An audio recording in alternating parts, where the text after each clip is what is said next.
다시 올라가겠습니다. 기상청은 다음 달 상순까지 낮에는 폭염이, 밤에는 열대 현상이 계속되겠다고 예보하고 건강관리에 유의해 줄 것을 당부했습니다.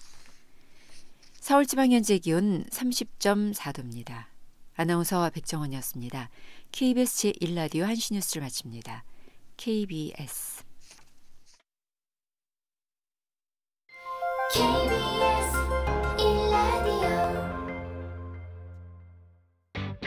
야, 왜? 점심시간에 뭐하냐? 자야지. 야, 그러지 말고 이거 한번 들어봐. 뭔데?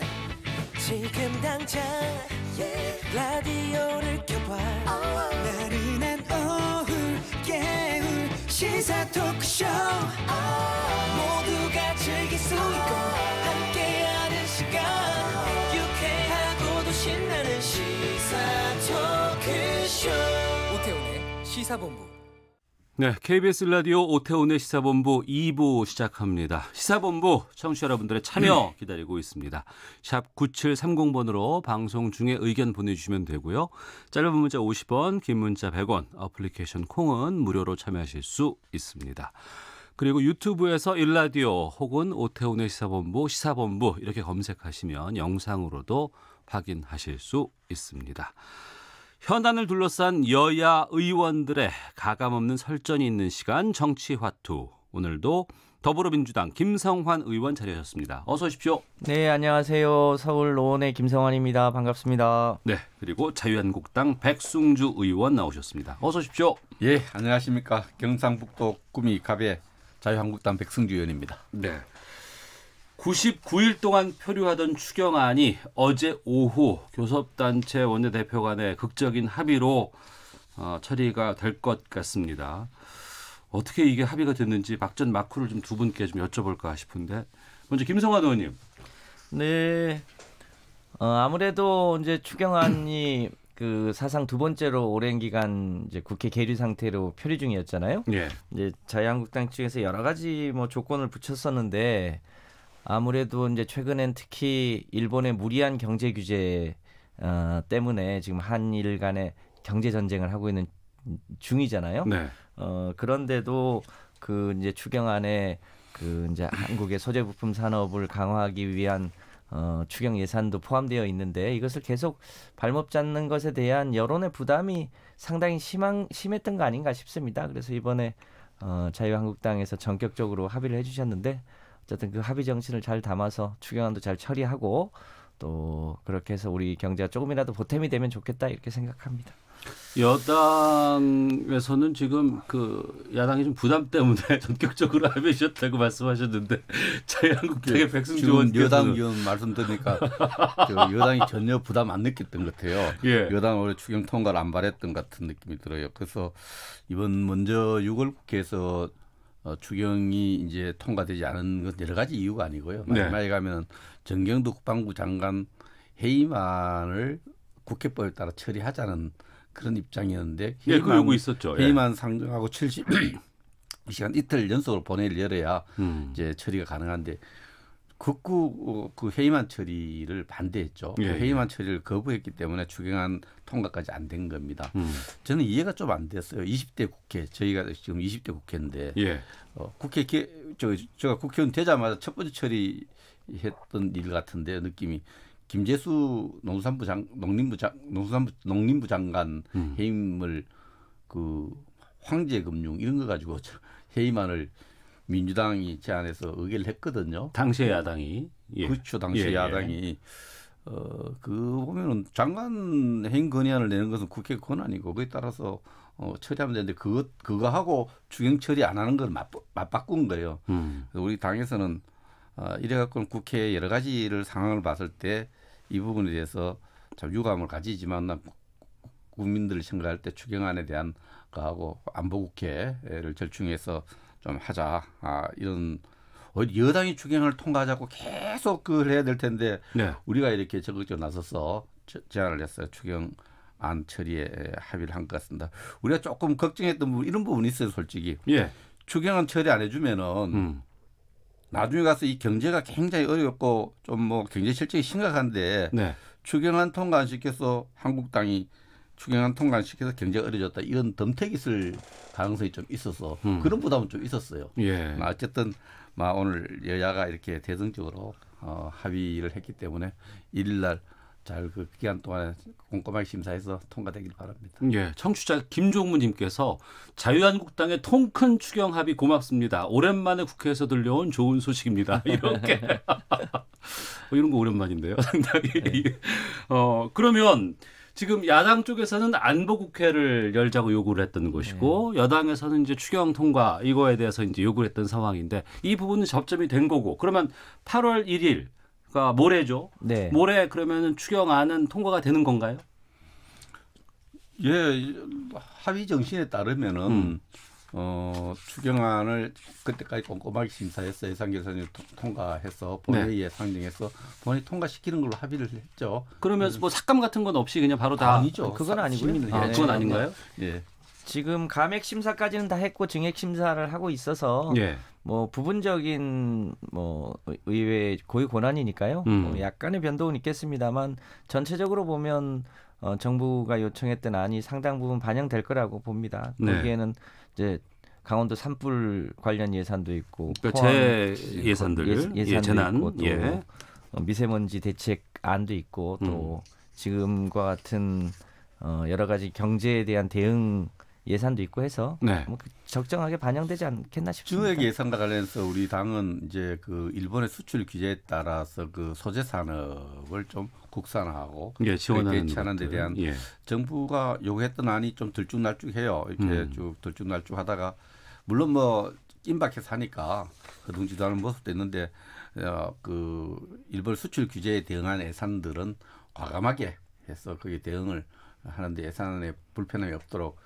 해줄 생각을 했습니다. 네, 99일 만에 만약에 통과된다고 하는 상황이라고 하던데 너무 늦어진 건 아닌가요? 어떻게 보세요? 지금도 괜찮습니까? 이제 그 기재부 등에서는 조금 조기에 통과됐으면 훨씬 더 여러 가지 경기에 대한 선행적 대응을 할 수 있었는데 지금 추경 처리가 너무 늦어져서 굉장히 다급해진 상황이긴 하죠. 이제 다만 지금이라도 이제 통과가 되었으니까 조기에 집행할 수 있도록 해서 뭐 지금이라도 최선을 다하면 조금이라도 도움이 되지 않겠나 이렇게 생각합니다. 예, 자유한국당 쪽에서는 이제 안보국회에 대한 것을 이제 요구를 많이 하셨는데 주로 어떤 것들을 좀 다루실 생각이세요? 예, 최근 한 2주 동안에 엄청난 안보적 상황, 안보적인 어떤 위기 국면이 조성되었죠.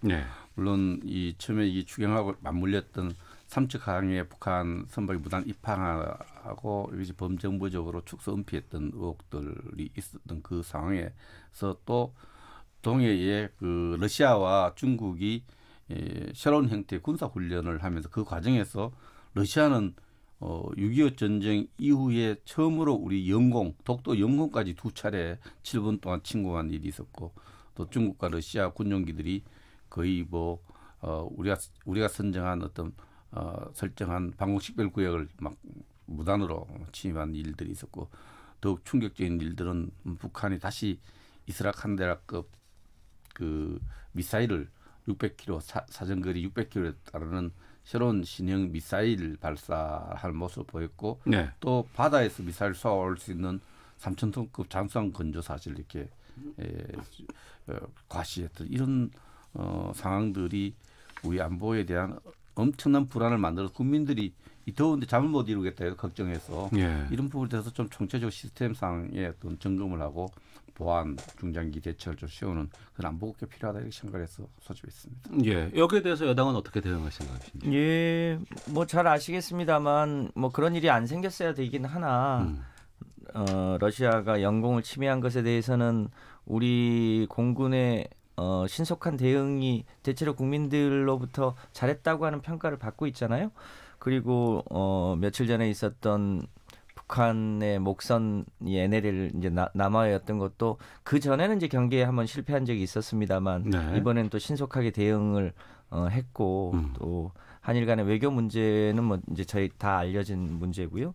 북한의 미사일 문제가 있는데 지금 필리핀에서 이제 북측을 만나본 우리 인사 등의 얘기를 빌면 우리 한미 연합 군사 훈련이 8월부터 있을 예정이잖아요. 네. 북측은 그 연합 훈련을 좀 자제해 달라고 하는 요청을 있었고 그때 김정은 위원장과 트럼프 대통령이 만났을 때 미 측에서 그렇게 하겠다고 또 약속했다는 얘기도 있어요.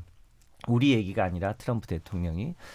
그런데 이제 한미 군사 훈련을 예정대로 하니까 그것에 대한 일종의 북측의 반발적 성격이 있는데 다만 이것이 북미 간의 대화를 근본적으로 판을 깨겠다거나 이런 메시지가 아니기 때문에 그런 일이 안 생기면 좋겠지만 그것이 무슨 새로운 군사 도발이나 긴장을 조성하기 위한 용이 아니라 일종의 북측 내부용 반발 뭐 이런 성격이 있기 때문에 전반적으로 보면 여러 가지 긴박한 상황이 있지만 우리가 네. 관리하지 못하거나 이럴 문제는 아니다 이렇게 보고 근데 있습니다. 그 박준수 상황을 의원님. 좀 심각하게 봐야 됩니다. 북한이 미사일 2발을 쏟고 우리 정부가 그것이 이스라엘 칸데라급 미사일이라고 이렇게 확인을 해주는데 김정은 스스로가 그것을 현장에 지도를 하면서 대남 경고용 무력 시위다 이렇게 이야기를 했습니다. 네. 대남 경고용 무력 시위. 무력 시위는 들어보신 적 있습니까? 이거는 강화도 조약을 일본이 강요할 때 무력 시위한 거예요. 운야호를 보내서 우리한테 한포 사격하고 협박을 해서 우리가 강화도 조약을 맺었고 미국이 일본과 수교할 때 1854년 정도 됐는데 페리호로 보내서 무력 시위를 했는데 무력 시위란 것은 군사적 강자가 약자에게 힘을 겁박을 해가지고 필요한 정책을 유도하는 거예요. 네. 그래서 김정은 스스로 무력 시위를 했다 이렇게 해놓고는 우리 대통령한테 바른 자세를 가져라. 지난 4월과 9월처럼 자세가 좀 뺐다가다는 이야기를 해요. 이건 대한민국 대통령을 정말 무시하고 대한민국을 무시하고 국민을 엄청나게 능멸한 거예요.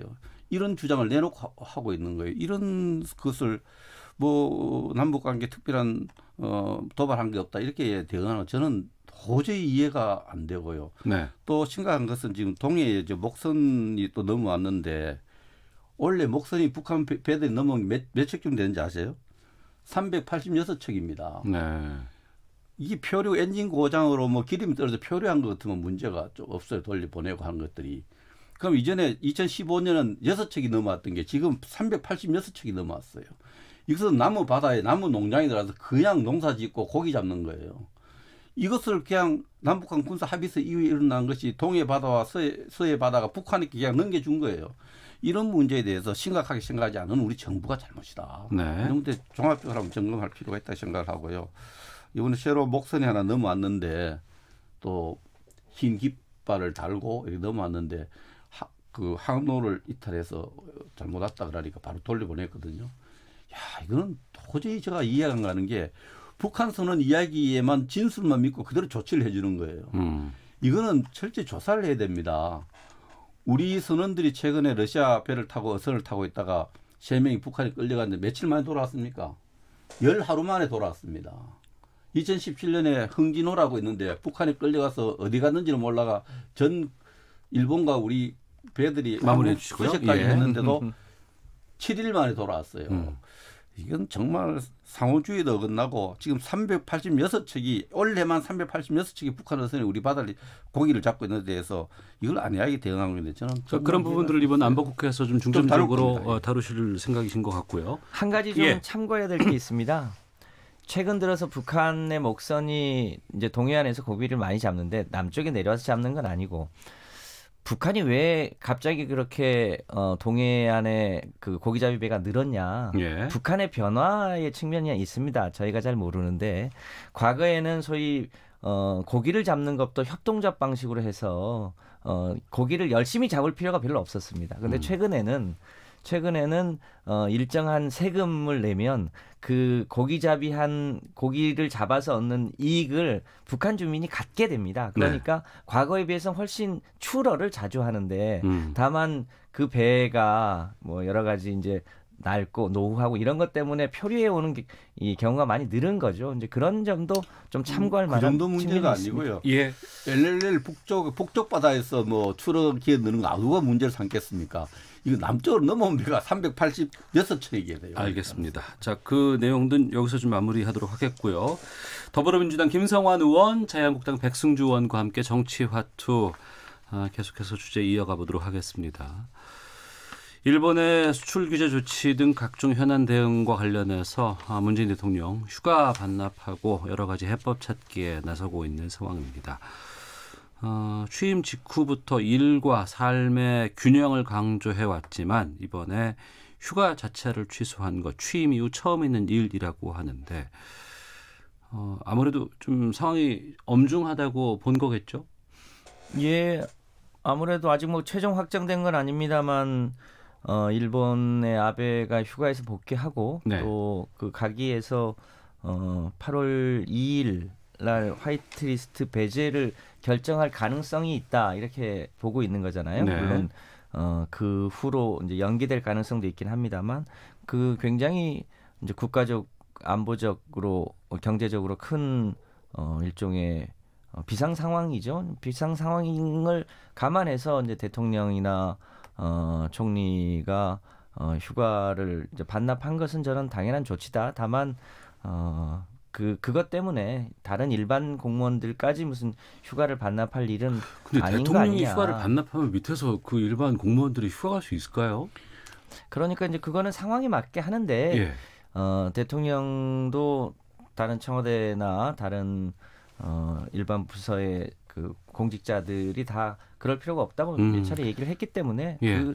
저는 큰 영향을 받지는 않을 거다고 보고요. 또 최근에는 그 여름 휴가 피크 시즌에 휴가 가는 분들이 많이 줄었어요. 그래서 좀 더 일찍 가거나 아니면 좀 늦춰서 가는 경향도 많이 있어서 좀 분산되는 수요들이 있을 거다라고 해서 그게 큰 영향을 미치는 문제는 아니라고 봅니다. 우리 정치 문화를 고려했을 때 대통령 휴가 안 가면 당연히 영향을 주겠죠. 그 밑에 앞에 정부에 골프 치지 말았고 했어요. 그 장관들이 골프를 안 쳐요.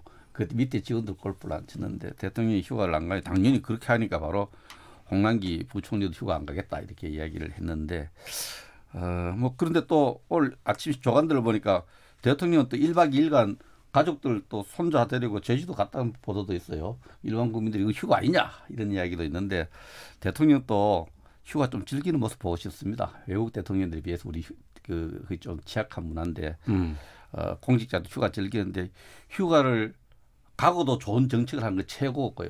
예. 휴가를 안 가서 좋은 정책을 내면 그래도 괜찮은데 휴가 안 갔는데도 좋은 대책이 안 나오면 이건 최악이거든요. 그래서 휴가를 간다 안 간다 이거 중요한 게 아닙니다. 휴가를 간다고 또 언론 자료를 내고 보도 자료 이런 게 중요한 것이 아니고 예. 지금 국민이 만족스러워하는 국민이 정말 참 박수 칠 수 있는 그런 조치와 제도를 내놓느냐 안 내놓느냐 국민들 관심이지 누가 휴가 갔냐 안 갔냐 그거 뭐 그렇게 중요합니까? 이거 휴가 이런 문제가 더 이상 우리의 어떤 고위공 대통령을 포함해서 휴가 저는 갈 때 되면 가야 돼. 좋은 휴가라는 게 다음에 휴식을 취해도 좋은 정책을 만드는 게 아닌가? 예. 휴가 안 갔는데 좋은 정책 안 나오면 국민들 별로 박수 안 칩니다. 그래서 이런 점에서는 휴가에 대한 태도 또 휴가를 하나의 그 정치적인 어떤 마케팅에 이런 데 하는 부분 앞으로는 좀 없어지지 않겠나 생각을 들어요. 그 앞서 김성환 의원께서 말씀하셨지만 다음 달 2일이라고 해봐야 뭐 이번 주 금요일 아니겠습니까? 그렇습니다. 네. 그러니까 이제 백색 국가 화이트리스트에서 이제 일본이 우리나라를 배제할 가능성이 큰 상황이라고 오전에 외통위에서도 이제 강경화 외교부 장관이 그 진단을 했었는데요. 그리고 내일 국회의원들 한 10분인가요? 그 방일단 구성해서 아마 일본 가는 것으로 알고 있습니다. 지금 국회 차원에서 정부 차원에서 여러 가지 다양한 활동들 펼치고 있는데 두 분은 어떤 상황이라고 보시는지 좀 궁금합니다. 김성환 의원님부터 먼저. 네, 최근에 일본의 동향을 보면 일본이 반도체 이제 소재품 3가지를 규제할 때만 해도 네. 우리나라가 이렇게까지 대응할 거라고는 예측을 못했던 것 같습니다. 일본이 네. 예. 이제 참의원 선거에 조금 활용하려고 하는 목적도 있었는데 네. 그 목적도 이제 크게 달성을 못하고요. 최근에 이제 일본이 가장 뼈아프게 느끼는 것 중에 하나가 한국이 일본에 관광을 많이 갔었는데 그 관광이 현격하게 줄어들었잖아요. 네. 그것 때문에 일본의 지역 경제가 굉장히 휘청하는 모양입니다. 이제 그 해당 지역의 자민당 소속 국회의원들도 꽤 있고요.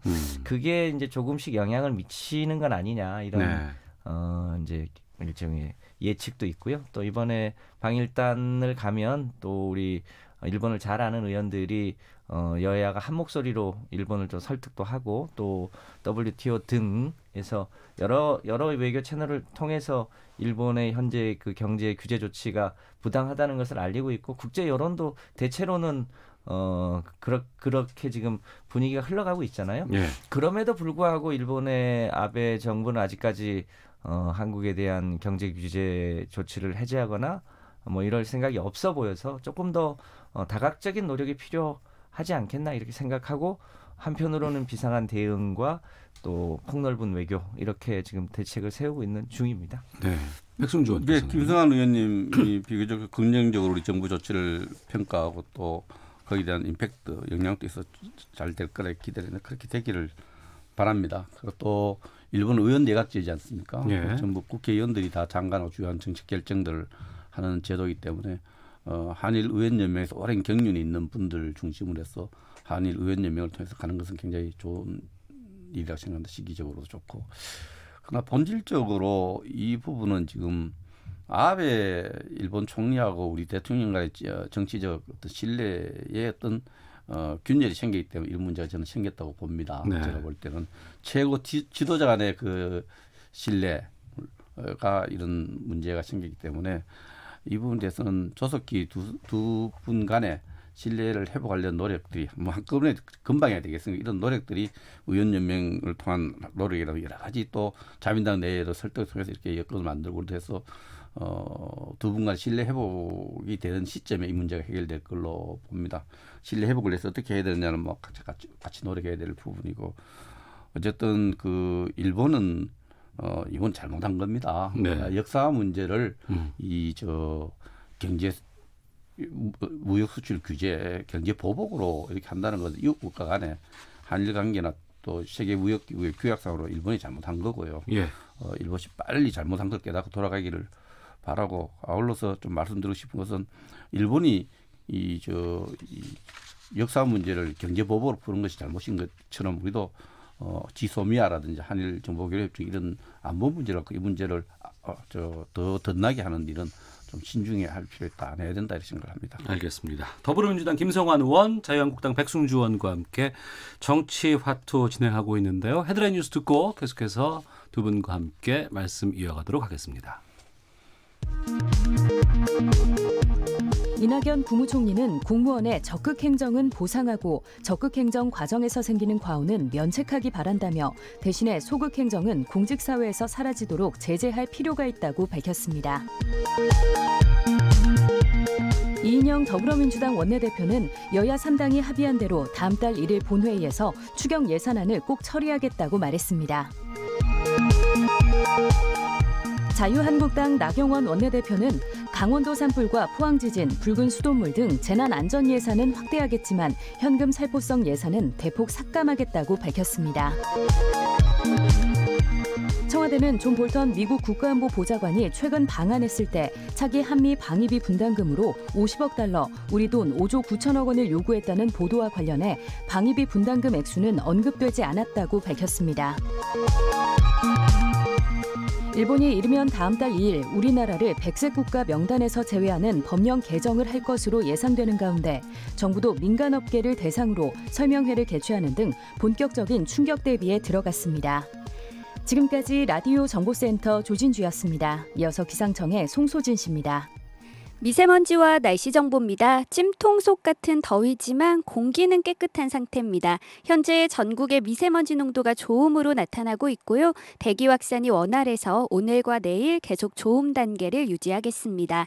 한편 지금 전국 대부분 지방에 폭염특보가 발효 중입니다. 오늘 한낮 기온이 강릉과 대구 35도, 대전, 광주 34도, 서울, 부산, 제주 32도 등으로 33도를 웃도는 곳이 많아 어제보다 더 덥겠습니다. 하늘에는 구름이 많이 끼겠지만 대기가 불안정한 서울, 경기와 강원, 영서, 충북 북부에는 천둥, 번개를 동반한 소나기가 오는 곳이 있겠습니다. 내일은 중부지방에는 비가 오겠고 남부지방은 소나기 소식이 있는데요. 중부지방의 비는 낮 동안에는 소강 상태를 보이겠지만 새벽부터 아침 사이 다시 저녁부터 모레 새벽 사이에 비구름이 강하게 발달하면서 경기 북부와 강원, 영서 북부에는 집중호우가 예상돼 주의하셔야겠습니다. 폭염과 열대야는 당분간 구간 이어질 전망입니다. 현재 서울의 기온은 30.4도, 습도는 65%입니다. 미세먼지와 날씨 정보였습니다. 이어서 이 시각 교통 상황을 KBS 교통정보센터 김민희 씨가 전해드립니다. 네, 도로 위로는 돌발 구간 중심으로 정체 길어져 있습니다. 남해 제2지선 서부산 쪽으로 감전 부근에서는 여전히 1차로를 막고 고장난 화물차를 처리하고 있어서 이 일대 3km 구간에서 정체 심합니다. 논산 천안고속도로 천안 쪽으로 이번에는 차량터널 부근 1차로에서 사고가 났고요. 반대 논산 쪽으로도 이 차량터널 일대로 속도 줄여 지납니다.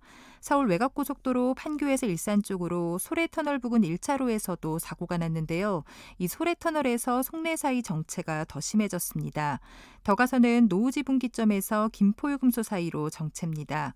이후 구리에서 판교 쪽으로 퇴계원에서 구리 사이 정체는 작업 여파입니다. 영동고속도로 강릉 쪽으로는 동군포에서 부곡 사이로만 정체 남아 있습니다. 반대 인천 쪽으로 여주 분기점 일대로는 작업 여파받아 더디게 지나고요. 이후로는 부곡에서 동군포 사이로 속도 줄여 지납니다. 그 밖에 서울시내 내부순환로 성수분기점 쪽으로 정릉램프 부근에서는 2차로를 막고 작업을 하고 있습니다. 이 여파받아 뒤로 홍제램프부터 정체 심합니다. KBS 교통정보센터였습니다.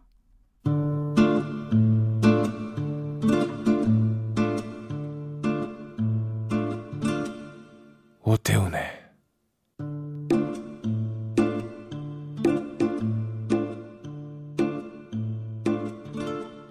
시사본부. 네, 1시 31분 지나고 있습니다. 더불어민주당 김성환 의원, 자유한국당 백승주 의원 두 분과 함께 정치화투 계속 이어가도록 하겠습니다. 지금 문 대통령 여름휴가 전격 취소를 했고 그 개각이 그러면 앞당겨질 수도 있다 이런 전망 나오고 있는데 어떻게 보세요? 네, 당초에 청와대가 대체로 8월 초에 개각을 할 예정이라고 했는데 벌써 이제 8월 아닙니까? 그러네요. 예. 뭐 전체적인 추세를 보면 아마 다음 주 정도면 개각이 윤곽이 드러나지 않을까 그렇게 네. 예상합니다. 예. 조국 수석 어떻게 돼요? 글쎄요, 다른 법무부 장관 후보 함합평이 별로 없는 걸로 봐서는 아무래도 유력하게 검토되고 있는 건 아닌가 싶습니다. 아무래도 조국 수석이 임명 안 되면 빅뉴스예요. 임명되면 뉴스가 아니에요. 사회 분위기는. 그 자유한국당 쪽에서도 어느 정도 일정 정도 예상을 하고 계시는 건가요? 언론을 통해서 볼 때는 하도 기정사실화 하니까 이러다가 임명 안 되면 그게 정말 빅뉴스다. 대통령이 민의를 수렴해서 큰 생각을 국정 운영을 바꾸겠구나 이런 신호탄이 될 수 있고 그대로 임명하면 고집불통이시구나 이런 그렇게 볼 수 있어요. 그러면서 조국 수석 전 수석이죠. 조국 전 수석을 법무부 장관 임명하는 것을 보면은 지금까지 국정 운영 방식을 그대로 갈 건가? 또 인사청문회의 여러 가지 어떤 분위기 이런 걸 고려했을 때 국정 운영 특히 인사와 관련된 것을 민의를 수렴해서 하는구나 하는 판단의 잣대가 될 수 있는 그런 상황이 아닌가요, 봅니다. 예, 민주당 일각에서는 조국 수석이 법무부 장관으로 나오는 것보다는 차라리 총선에 출마하는 것이 더 민주당에 좀 득이 되지 않을까 이런 전망하시는 분들도 많이 계시던데요. 네, 당초에 부산 쪽에서는 부산 지역에 출마를 좀 해달라고 하는 요청이 있었는데 최근에 법무부 장관 후보로 추천되면서 그런 의견은 조금 잦아든 걸로 알고 있습니다. 네, 알겠습니다. 근데 뭐 야당 중진은 법무부 장관 커리어를 하나 더 씌워갖고 보통 내년 2월까지인가 나와도 되지 않습니까? 법무부 장관 하고 나서 또 나와서 다음 대통령 선까지 나올 거라 이렇게 이야기하는 분도 계셔요. 그런 이야기도 뭐 상상력을 발휘해서 하는 분도 있습니다. 상상의 범위의 얘기라고 보여집니다. 알겠습니다. 여론 추이를 좀 지켜보도록 하겠습니다. 구체적인 수치는 저희가 좀 말씀드리지는 않겠고요. 그냥 지지율 추이만 좀 알려드리면 대통령 지지율과 민주당은 좀 상승세라고 하고 자유한국당이 지금 2월 전당대회 그러니까 황교안 대표 취임 전으로 지금 지지율이 돌아갔다. 이런 얘기가 나오고 있는데 이런 지지율의 추이들을 두 분께서는 어떻게 읽고 있는지 궁금하네요. 먼저 백승주 의원께서.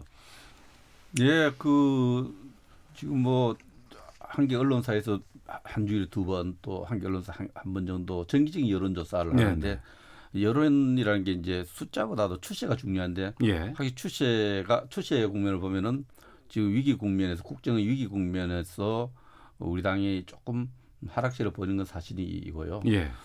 그런 부분에 대해서 이 좀 큰 선거들 앞두고 걱정하는 분들도 있고 또 일희일비할 사안이 아니고 잘 대처해 야당으로 제일 잘 대처하기 위해서 좀 더 단합해야 된다 이런 네. 생각들도 많이 모아지고 있습니다. 그 당내에서 의원들끼리 이런 부분에 대해서 이거 좀 걱정된다 이런 뭐 좀 이야기도 좀 오가고 그러나요? 그렇게 뭐 그 이야기 활발하게 안 되니까 이게 언론을 통해서 다 이제 뭐 숫자는 이야기가 다 알지 않습니까? 그 언론 되니까 예. 이 원인이 어디에 있느냐 원인이 있는데 지금 이제 일본이 저 수출 규제하고 난 뒤에 그 민주당이나 집권 여당에서 뭐 전부 그런 거 아니지만 어떤 플레임에서 네.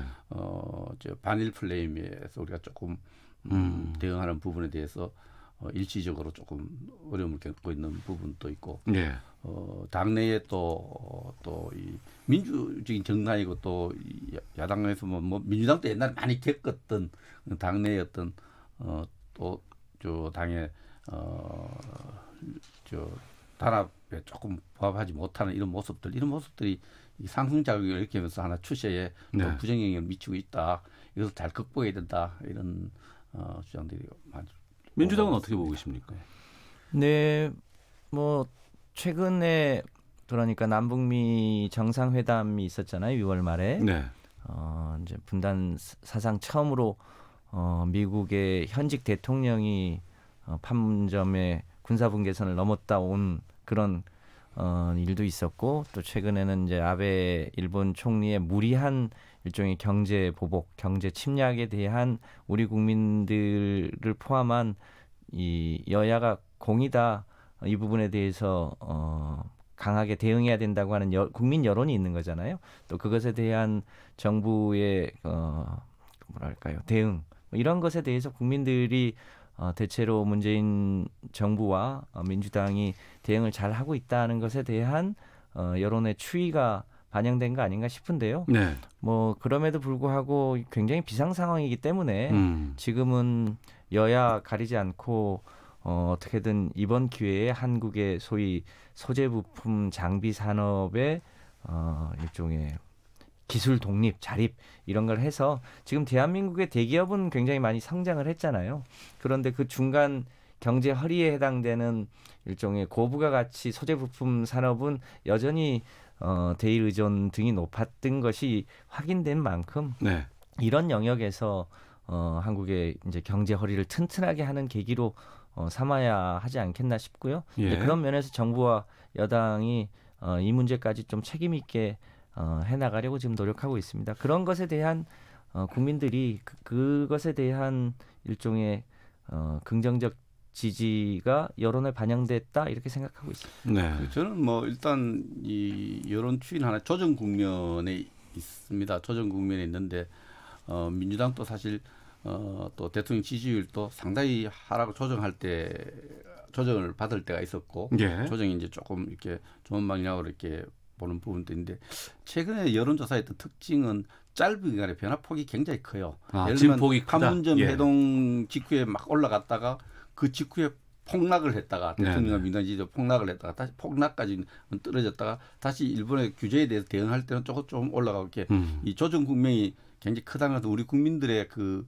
여러 가지 정치적인 어떤 지지도 물론 여론조사에 응하는 사람 지지도가 결집과 또 결집 안 하고 이런 부분들이 굉장히 안정적이지 않고 좀 변화폭이 크기 때문에 네. 뭐 주요 정당들 우리 당도 마찬가지고 이런 유권자들 또 여론조사에 응하는 유권자들에서 일희일비할 것이 아니라 국가를 위해서 바른 정책을 펴나가는 정책 경쟁을 잘 해나가야 되지 않나 이렇게 생각을 합니다. 예. 근데 그 부분인데요. 그러니까 2월 전당대회 이후에 황교안 대표가 취임을 하고서 지지율이 계속 상승세였거든요. 그렇죠. 자유한국당이. 네. 상당히 많이 추격하는 수준까지 왔다가 지금 또 안보 이슈가 발생을 했을 때는 자유한국당 쪽에서 상당히 좀 이렇게 이점이 있는 그런 시기라고들 많이들 얘기를 하고 있는데 그럼에도 좀 지지율이 빠지는 이유를 좀 어디에서 진단을 찾을까라는 궁금증이 있어요. 그렇지 않습니다. 보면은 예. 앞에 정부들도 그러고 우리 국민들이 이제 경제 이슈로 들어가면 지금 민주당과 대통령이 힘들어요. 경제 이슈로 들어가면 앞에 정부들도 그런데 안보 이슈, 대통령 특히 정상회담 이슈라든가 안보 이슈에 들어가면은 이건 여당이 좀 유리한 여론조사 지지율이 너무나 결집하고 네. 이런 부분이 있어서 어떤 지금 한교안 대표가 이제 대표가 되고 난 뒤에 리더십이 계속 가면 상승가면 다음 선거할 필요도 없을 상황이 오죠. 언제든지 조정받을 수 있고 또 이렇게 반등할 수 있고 이런 여론의 흐름이 있을 겁니다. 그래서 조금 이제 리더십이 지금 뭐 차기 대통령 후보 지지율 이런 조사 뭐 신뢰하고 떠나서 보면은 굉장히 앞서가다가 조금 처지는 부분도 있고 또 우리 당의 지지율도 조정받는 부분인데는 조정 국면이고 우리는 그 일시적으로 빨리 넘어가기를 바라죠. 중요한데, 하여튼 여론이 일비할 게 아니라 각 정당이 국가를 생각하면서 정책 경쟁을 잘 해가야 된다 이런 신호다 이렇게 봅니다. 네. 안보적인 측면에서 그러면 여당이 좀 반사이익을 얻는 측면이 아닌가 이렇게 분석되기도 하겠네요.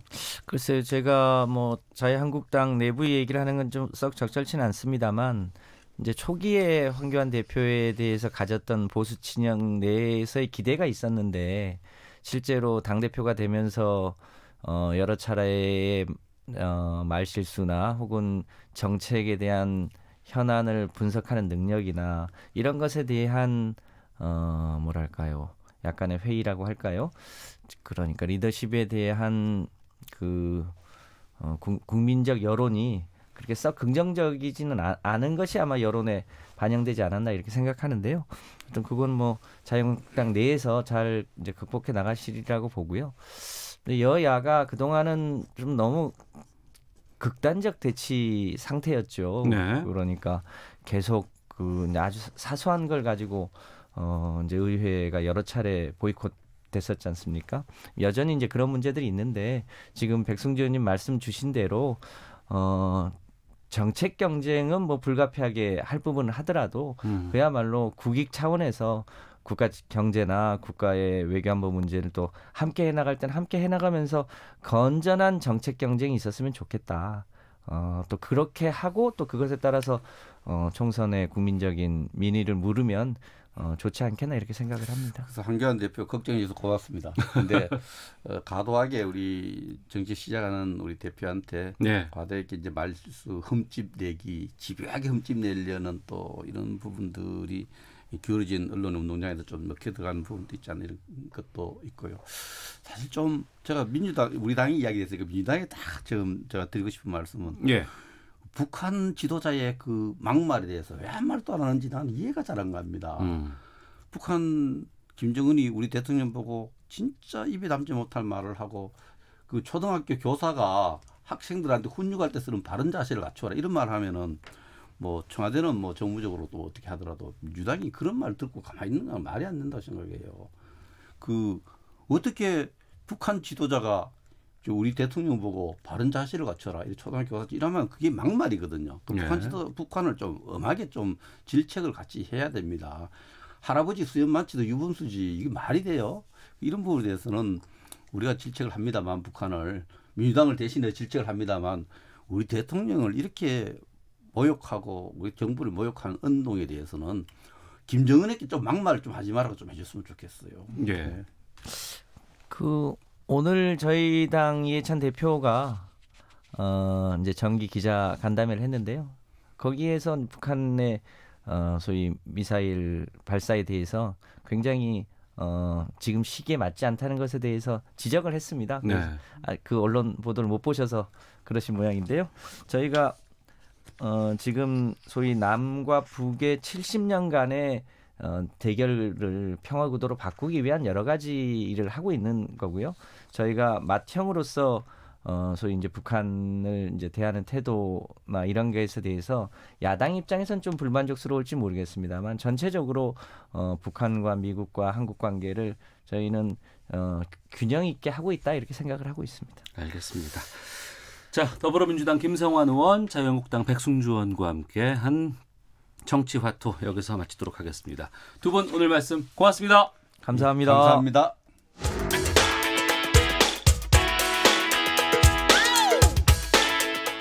오태훈의 시사본부는